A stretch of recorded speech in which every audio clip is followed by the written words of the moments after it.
This is Hot Mic. Hot Mic. On the networks of WDAY. WDAY. Here's Dom Izzo. Welcome back, everybody. Hour 2 of Hot Mic, ready to rock and roll. Don't forget, Bison football back on WDAY this weekend. The Missouri Valley Conference opener. South Dakota is coming to town. Bison game day gets you started at 10 a.m. The game, remember, is an early start, 1 o'clock for homecoming, and then Bison postgame live. We'll wrap everything up on WDAY Plus afterwards. We are super pumped to have on the head football coach at the University of South Dakota, Travis Johansen, joins us. Coyotes coming in at 2-2 after a victory over Drake on Saturday. It's great to see you, bud. How do you evaluate this first 4 games? It's been a roller coaster ride. Yeah, I mean, maybe externally it looks like that. For us, we knew that, we might have a hiccup along the way just with, an inexperienced group that we're growing and, with a bunch of leadership in the room, we continue to get things in the direction that we expect it to be. And, where we're at right now, we feel like is a long way from where we were when we started at, Iowa State a month or so ago. And, looking forward to, getting up to Fargo and seeing where we're at up there. How much did the 2 wins, Travis, the Northern Colorado, especially how the Northern Colorado game ended, to have a victory like that just to get some positive mojo going your way? Yeah, I mean, at the end of the day, we need to win football games, right? We can't continue to grow in the losing column at all. We're certainly not used to that in any capacity, but yeah, I mean, they were certainly what was expected. I think our aspirations and expectations here haven't changed one bit. So that has to happen. But yeah, for the guys to say, yeah, we're on track, we're doing what what we know we've had to do all along, and starting to get the thing in that direction. Yeah, they're validating like all wins. To have a game like last week as well, you're playing, you're going into the Valley opener. Bison are coming off a bye. Is there some positives of that? Like, hey, we got some momentum. We don't want to take a week off. And I know we talked about this at Valley Media Day. You got 12 of them in a row, but to have, you've got some momentum. Let's keep it going here this week. Yeah, I mean, at this point in time of the year, a bye for us would be great when health and rest. And I think a bye is always good headed into league play. But for us, we've known this is going to be the case all along, are certainly prepared for it. We prepared all winter and in fall camp, just in sports performance, and how we're getting our workload at the threshold it needs to be to sustain 12 weeks, and our bodies to sustain 12 weeks. And week 4 and 5 certainly isn't going to be where we wear down. We're looking forward to a bye at the end of the season, and taking advantage of that.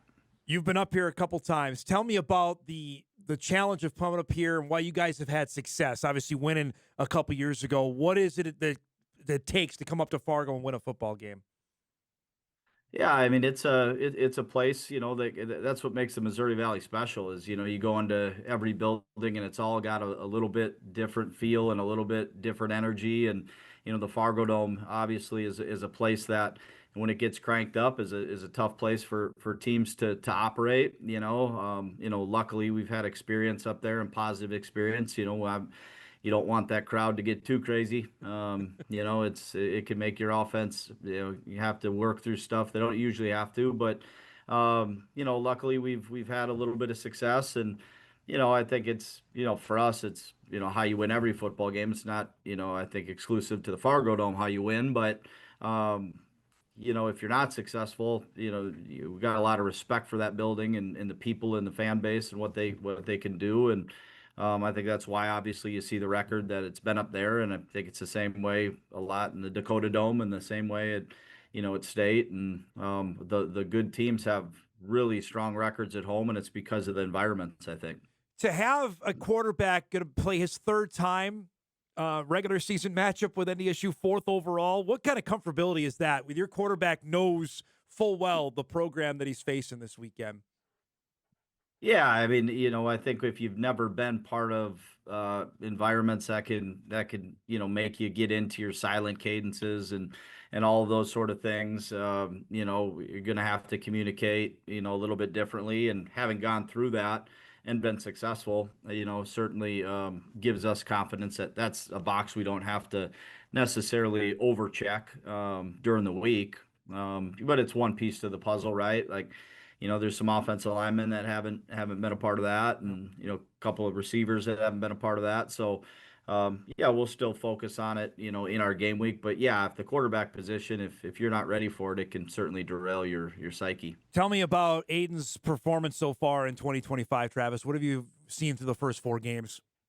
Yeah, I've loved Aiden Bauman's performance. I think what people don't recognize a lot is, obviously you're going to judge a quarterback, just immediately go to the statistics and say, hey, how many completions to attempts? And that's not at all how we judge offensive success, and certainly not how we judge, what he's accomplishing. And, so Aiden's got a lot of jobs to do, outside of throwing the football, and he's executing our offense and managing our offense at a pretty high level right now, and love how that's built, and his ability to lead and put our team in positions to win football games. That group is rallying around him and getting exponentially better per week, and we've always known that's how we're going to have to do this. On the outside, I'm interested that you're coming back after the game at Lamar. How much, what was there a conversation needed to be had, or just, hey, this is the progression we don't want to lose. We have to take some lumps. Can you, I guess, peel back what the conversation was like after the Lamar game before playing Northern Colorado? It certainly wasn't acceptable in the building at all. Losing football games at South Dakota is not something that we're ever going to say is a necessary evil. We had every opportunity to win that game, and frankly, we had every opportunity to win that from a coaching perspective, from a playing perspective. But we knew that where our team was, that might be on the table, and how how do we as a how does our culture, how does our program, look at that and move forward? It certainly was way more responsive than reactive. There's no panic in the building. I mean, yeah, okay, now how do we handle this? And although it's not expected at all, Yeah. there are a lot of things we needed to take forward and have put those into practice in a relatively quick fashion. I have to ask the question you've probably been asked tons over the last 2 weeks. Where did LJ Phillips come from? And what kind of surprise has this been a surprise what he's done over the last 2 weeks? Oh, not one bit. LJ has been a really talented kid in our program for a couple years. We recruited LJ out of Wichita, Kansas, a number of years ago, and a place where we'd taken quite a few kids and loved that area.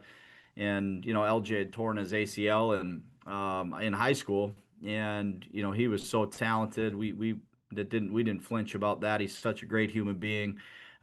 He's been an unbelievable program guy. So he's kind of been in that hierarchy of backs we've had, with Travis and Charles, Yeah. and LJ's always been that guy, and his role has increased. But we've always known he's that talented a player, especially in the systems that we run. And now he's just getting a heavy workload, and I think that's what you're hoping for in your program, right? Is that you got all positions like that ready to go, and we're working at getting there, at every position. But in that running back room, yeah, we always knew if LJ had to take carries, he was going to be a special one. Is he comparable to the backs that Bison fans have seen, or is he different than the guys that you've had in the past, like Travis Tice or obviously Charles Pierre?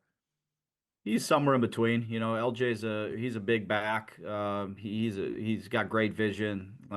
He can still make you miss in the perimeter and go through. He's a 200 and 15-pound back that can get downhill. And so he's somewhere in between Charles, who's a slasher that can go hit a home run, and Travis, who was going to get every single yard he ever wanted with toughness. And LJ is kind of that mix. I got to ask, Travis, as you're going, I know you're in the submarine worried about your own team. As a head coach, you keeping an eye on what the other Valley teams have done so far and where things are at through the first 3 or 4 games, or is it too early to do that? Yeah, I mean, I think you check scores, you see I think kind of that, but as far as turning the tape on, unless it's crossed over, we crossed over with South Dakota State and Drake the other day. Not a ton. Yeah. We've got to focus on what we're doing, and certainly see the scores and what people are doing versus opponents you can't really necessarily judge. So yeah, it's always the non-league in the Valley. everything's the greatest or the worst as we go, and then we all settle it here in the next few weeks. I had to ask, I got you here with the portal decision. Well, we may have one on moving to one right after the year in January. Where do you come down? I know you were there in the spring and saw what happened. I have to imagine you're not a huge fan of having it in the spring, but I'll ask you, where do you come down on it? Yeah, I've always been in the camp of let's get this thing to one window and let's tighten it up as much as possible. Let's make sure that, every team has the opportunity to retain their program and still give, players the freedom to make the moves as they see fit. And, so I'm a big proponent to the one window. I like the date. I know there's not going to be, the thing is, there's not going to be a date that was going to make everybody happy. Correct. Just wasn't. And so I do think, that window, even though it does affect, a small handful of teams and certainly could us, I'd rather have it there than a million other places or multiple windows or longer windows. So, I think everybody's probably in that camp of it being all right, except for maybe the top 10 teams in Power Four football that would love it to be open all year. As a coach, when you have a guy that maybe is considering it, can you give us the background conversation on that? Is that one where they come to you, they get a text, hey coach, can you talk? Is that something like you get a feeling in the pit of your stomach like this may not be the conversation I want to have right now? Last year was so different, I think, for every program because of what the market turned into with Yeah. the house settlement coming in. So I don't think you can kind of judge what that looks like before or after. In our program, it's always been, our guys wanting to stay on the highest level, and then all of a sudden, what the money turned into in the house settlement just became absolutely really unbelievable. So, which kind of turned the tide in a lot of ways, in me personally, I won't get into specifics, but, all those guys were staying, turning down, Yeah. legitimate things to stay. And, then it turned into a different beast because of the house settlement and guys unloading their collectives at kind of the end of that term. And so, moving forward, I think it'll be a little different. I think the guardrails are on it enough right now especially with the tight window for the top teams in the valley to have a chance to stay away from that. How But the excited? conversations, are so limited. Yeah, and it just gets crazier and crazier by the day on that. I'm excited for the fact that if they have it where they have it in the portal window, I'm talking, and it keeps it to if it's 15 days, whatever it is, at least that to me it seemed totally unfair for the FCS teams. And I think we talked about this in July that you're practicing and then you don't know in the spring who's coming out to practice that day. I have to imagine that was bewildering for you as a coach. Yeah, it was interesting. Our guys handled it great. It was all right. Well, we're going to coach the guys that are on this field. Yeah. It's just the way it's going to be. I know it's coach talk, but that's exactly what had to happen.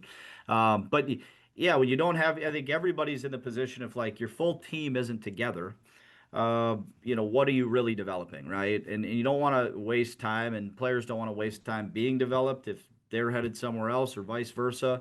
And that that's not hasn't been commonplace here at all. And it's all of a sudden, our spring was a little bit different that way. But you want to every period you're developing your team, you want it to be the team you're going to play with in the fall, right? So, yeah, when you're in the spring with kind of a shell of what it might look like, yeah, it's interesting. But you got your summer and your fall camp, and we've done a great job of really pushing down on that as a staff and doing that a little bit different. But and then the summer may change for us in FCS too, just in regards to what that practice might look like as Just well. keeping our head on a swivel is all we can do with it, at least for us covering it. Last thing before I let you go, and I really appreciate the time this morning. For you as a head coach, what are you looking forward to being on the sideline Saturday, being in the environment of the Dome and coaching your first as a head coach out in Fargo? Yeah, I don't know if there's something I'm specifically looking forward to more. I think it's such a great environment. Obviously, we got scheduled for homecoming, so it'll be a great crowd. And a lot like 23. It was last time we've been up there, and it's a great venue to play in Valley football. These are the games I think the Dakota games are always, what everybody looks forward to, and to open it up this way, I think it's a great way for the league to open up, and we're looking forward to getting up there and competing our tails off. It's great to see you, bud. Thanks so much for making time for us here on this Wednesday. Safe travels up, and I'll see you on Saturday afternoon, okay? You bet, Dom. Thanks for the time. There he goes. Travis Johansen joining us, Take USD head football coach this morning. Coyotes and the Bison coming up Saturday at 1. Again, I mentioned the stat yesterday, and so for those that are watching our show, I'm going to hammer it home between now and Saturday at 1 o'clock. There are only 2 teams that have beaten NDSU 3 consecutive times in the regular season since the move to Division I. South Dakota State did it twice. The Jackrabbits did it from 2007 to 2009, and then from 2021 to 2023. And was a spring game thrown in there as well, so actually they won 4. And Northern Iowa did it from 2008 to 2010. That's it.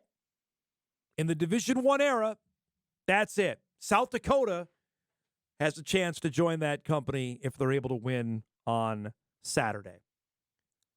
And the 2 games, at least in the regular season, couldn't have been any different. Couldn't have been any different. The game in 23 up here, which I think gets glossed over considering the Bison beat them in the playoffs and then how the game in Grand Forks went. USD dominated the start of that game. The Bison just sleptwalked through that game. That is one of the more, those 2 games that year, the game against the Coyotes and the game in Grand Forks, I have no explanation for. I just don't. I cannot tell you how and why they came out and played that way they did. I mean, USD scored 2 long touchdowns from Bauman to Carter Bell, and you're sitting there like, what in the world is going on here? And then the game last year, we're going to talk more about this in a few minutes on Bison Media Zone. Again, USD got out to a hot start there. Bison were on their heels. Then something clicked in the second quarter. Bison got their momentum going.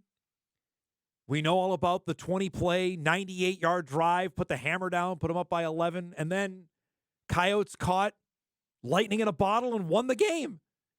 And again, you're walking out of the Dakota Dome that day, what just happened? What did we see here? It was just bizarre, wild. And now you've got this game coming on Saturday with USD struggling out of the gates. I still really don't know how to evaluate them yet. Bison, I don't really know how good they are, considering the opponents they've beaten. I don't think are all that great. This is a really interesting game to start it for the Valley, for both these schools. And if you missed it, we talked about this back in July regarding USD, and I'm sure their fans that watch or listen to our show fully aware. They play 12 straight weeks. Their bye comes at the end of the regular season. Like the Bison are playing St. Thomas as a non-conference to end. Coyotes are going straight through. That is a lot of football. And, of course, the Bison are coming off a bye. I don't think you can underestimate that as well. Our thanks to Travis for giving us a few minutes there. We'll break. We come back. We'll wrap things up. Of course, we're getting out of here early for the Bison Media Zone, so we'll get you ready for a fun Sports Wednesday. We'll do that on the other side of the break. Hot Mike wraps after this on WDAY Extra, KSFL, KMBN, and Inforum.com.